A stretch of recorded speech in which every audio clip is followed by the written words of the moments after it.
Today I'll be solving the following problem. Many people support governments levying higher taxes on wealthy individuals and luxury goods, such as expensive cars. However, few nations have high taxes on the rich or luxury items. Use course concepts to explain why so few countries impose high tax rates on wealthy people and luxury goods. What is an example of another market that governments should not tax for economic reasons? Few countries impose such high taxes on luxury items and the rich because they drive the economy forward in ways that normal people do not. For example, they buy luxury cars that are way out of the feasible price range for your average person.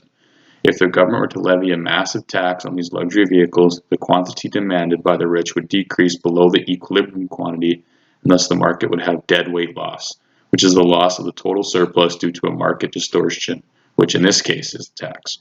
The deadweight loss depends on the price of elasticity of demand for the sellers and buyers. In the case of the luxury vehicles, you may think that the supply is inelastic. However, most car companies have luxury car lines as well as standard car lines. So if they were not selling as many luxury vehicles, they would be inclined to make much less of them and instead use those resources to make more normal cars, which would be guaranteed money. The demand for luxury cars across the world is fairly inelastic, as so few people can afford them. But when focusing in on just the wealthy people of the world, the demand could be seen as elastic. At a certain point, the tax will cause the cars to reach a price where the marginal buyers will be unwilling to pay. This increases the deadweight loss even more. Finally, increasing the tax by large factors, for example, 5 times normal tax or 10 times normal tax, would increase the deadweight loss by more than 5 times or more than 10 times, respectively.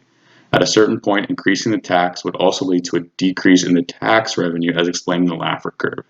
If the government wishes to promote the activity in a market, taxing it is not beneficial to that goal. Another market that should not be overtaxed is designer clothes and brands.